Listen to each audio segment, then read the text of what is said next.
I'm Miss Alyssa. And I'm Miss Teresa. And welcome back to another episode of our book talks. Woohoo! So today we're going to be talking about Maya and the Rising Dark by Rena Barron.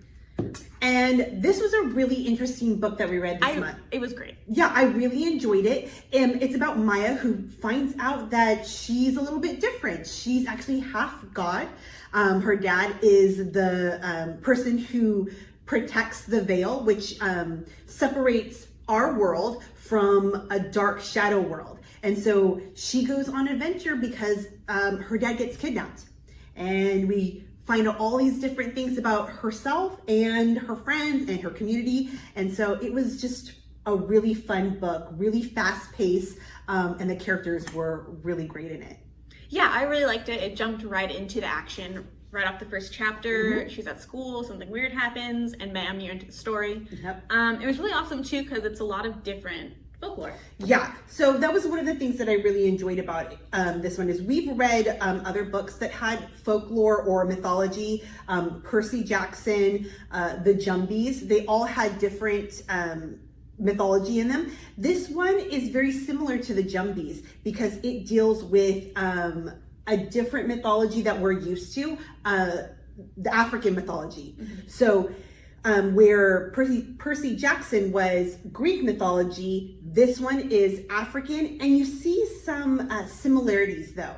So we're like the Jumbies, we had some creatures that were very similar to other creatures we've heard about, like werewolves and vampires in European mythology. This one, their gods and goddesses are very similar to Greek, Roman, Norse. Yeah, they represent similar traits, and they even share similar like characteristics. Like you mentioned. There's Shango, and Shango, yes. Yeah, and he has like lightning and two hammers, which is very similar to Thor. Yeah. You have another goddess she's the goddess of beauty. And so you see those similar things that you would see in European mythology, yeah, which was really fun to see in a different way.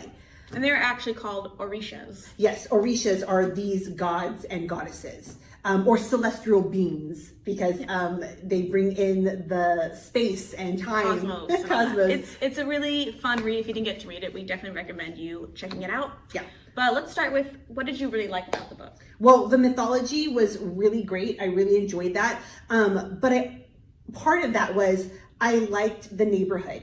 The neighborhood was a mixture of these regular people and these magical people. So you had gods and goddesses, you had the kids of these gods and goddesses, godlings, and you had just regular everyday folk, and they were all mixed in together, working together, building a community together. And so I really just liked that intertwining of the mythological creatures in an everyday atmosphere. Yeah, I totally agree. I thought it was really cool that even though it's placed in Chicago, in like a normal contemporary setting, you have they travel to all this weird, not weird, but different universes basically. Yeah, they're almost like parallel universes that we see. The dark is what it's called, where the Darkbringers are. They have almost the exact same world, but it's opposite. And it's in shadow, and it's just the descriptions that they give are very interesting, and they make you feel like you're right there with Maya or her friends. So yeah, I thought it was I guess we haven't really read books that have parallel worlds so much as stuff happening in our world. So that was a lot of fun to see, and I liked hearing about how there's a veil that separates us, but it's so delicate that there's tears and holes happen in it, and that's what Maya's dad is in charge of. Yeah, he has to fix those tears because you don't want what's on the other side to bleed over to our side. So yeah, that was a really interesting concept. Who was your favorite character? My favorite character was Frankie because she reminded me a bit of myself. I wasn't a super genius because Frankie is obviously a super genius. They say that in the book. But I was definitely that friend that contributed to conversations by, oh yeah, remember that history, blah, blah, blah. You know, like I would add tidbits of information I knew randomly. Sometimes my friends thought it was cool, sometimes they didn't, which I feel is the same with Eli and Maya and Frankie. Mm-hmm. But what I really liked about Frankie was that even though all these supernatural and paranormal things are happening, and it might be easy just to like run away scared and say, you know, I can't explain what's happening, she tries to, and she does successfully, relate science and what she understands about science, because she loves science, to what's happening, which I think is really cool. Yeah, she can explain the magic with knowledge she already has. Yes. So, yeah, you know what, Frankie was a really good character. And sometimes you find with some really smart characters that they're misunderstood or they don't understand the people around them. But they're kind of unlikable too. Exactly. And I don't think that was the case with Frankie. I didn't feel that way. I thought that even though she was so smart, a genius, they say that in the book, that she made an effort to understand where her friends were coming from and to answer any questions in a way they could understand it. Yeah, you even point out that Eli at one point says, like, Frankie, can you dumb down your explanation for me, please? And she's like, yeah, oh, yeah. Explain it for normal people, basically. And she explains it perfectly. And then they understand. And so I did like that. I thought she was a very personable person and she was likable, which sometimes is hard with super smart characters. Yeah, someone who knows everything. Yeah. How about you? Who was your favorite character? Okay, my favorite character was Eli. Yeah, Eli. I thought he was wonderful. I thought he was so funny. I think that he loves the supernatural right off the bat. When weird things start happening at the beginning, Maya goes to him and explains like, hey, this is what happened. He's like, ghosts. Yeah, it's gotta be ghosts. Like something's happening. I'll do more research for you. I'll bring my camera and we'll find out. And I just think I really like that he was so passionate about ghosts, that he was like right away, like, let's set this up. Yeah. We'll catch him on camera. We'll be famous. We will prove this. It's great. So I really thought that he was just so likable in his exuberance towards the supernatural. And he was a good brother too, which I really liked. And a good grandson. You see these scenes where he's willing to play with his little sister or make cookies with her, go play bingo with his grandmother. And so that was really cool. I really liked that because in this whole book, you see different families. And this was a different dynamic that you saw, which I really appreciated.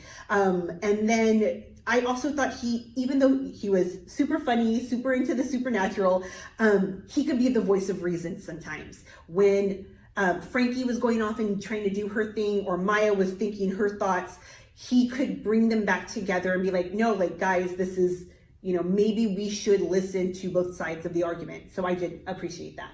That's another thing I liked about the book is that the families in it, it's a good reminder that there's no way a family should look, because like Eli lives with his grandma, Frankie has two moms, and Maya has her mom and her dad. Exactly. So that was really cool to read about. So yeah, that was great characters. Yeah, great characters in the book. What was something that you didn't like about the book? I really liked the book, and it was really hard for me to find something I didn't like. The only thing I could really think of was that the major conflict in this story is over something that happened millions of years ago at like the beginning of time, and the repercussions are still being felt today. Yes. And it's not even that the people in our world and the people in the other world are warring against each other. It's more like the leader of the other world really has it out for Maya's dad, and that puts everyone else in his path at risk. And that was really frustrating for me, because I'm the person like, I'm always like, we can talk this out. Like, we don't need to be mad at each other. Yeah, it's a constant circle of revenge, and no one's winning. Everyone, you've got people on both sides that are suffering and dying, and so there's no end in sight. The Darkbringers work with the Lord of Shadows, and the Lord of Shadows does not want to give up his revenge, his feeling of being hurt from millennia ago. And I think it's important to point out that both sides, Maya's dad included, they've done terrible, horrible things. But the fact that they can't come together and realize that we're causing more harm and we're not fixing things that happened in the past.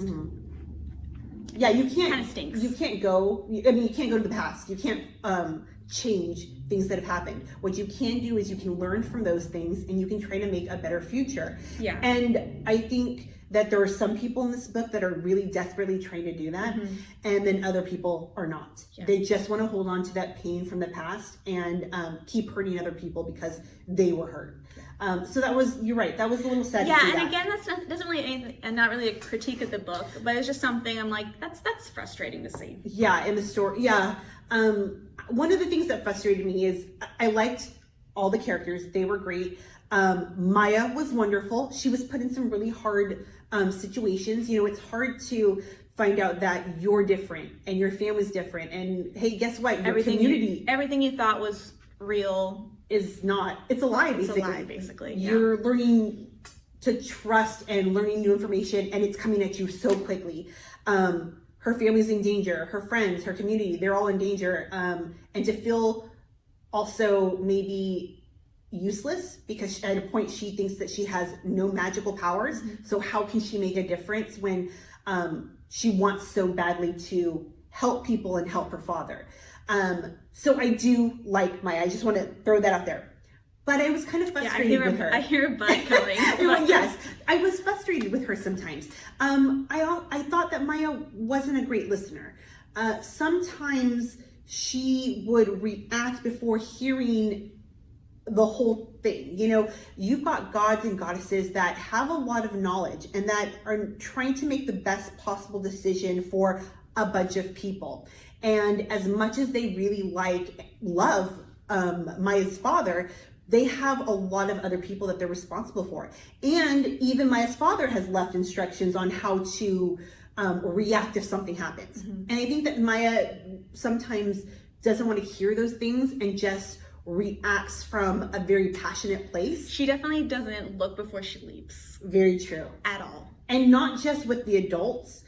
She does it with her friends too. And, you know, her friends, they stick by her. They go with her to the dark, which is a scary thing. One has powers, one doesn't. Maya has her staff, and they're still in it. You know, they're ready to help her wherever she needs the help. So I think that when they have things to tell her, she should really take a moment to stop and listen. But again, she sees things a certain way sometimes, and she can't bear to have anyone disrupt her vision of what that truth is. So I use the example of her magic. She's just dead set against thinking that she has magic. It's all in the staff. And Frankie and Eli have to be like, no, you have magic. You just need to give it a chance. And at first she doesn't want to listen.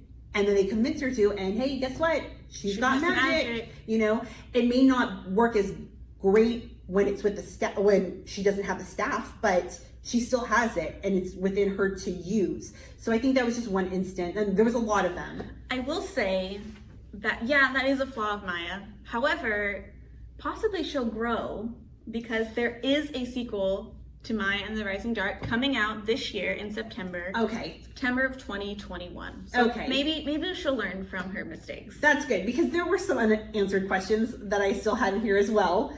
So I'm hoping that they will answer those in the new book. Hopefully. Yeah. I mean, there's still a lot that's happening in this book. She's a guardian in training. There's still the Lord of Shadows that's in the dark. The veil is still tearing. You know, there's a lot still at stake. So would you read the next book? Oh, for sure. Yeah. I mean, I gotta know what happens.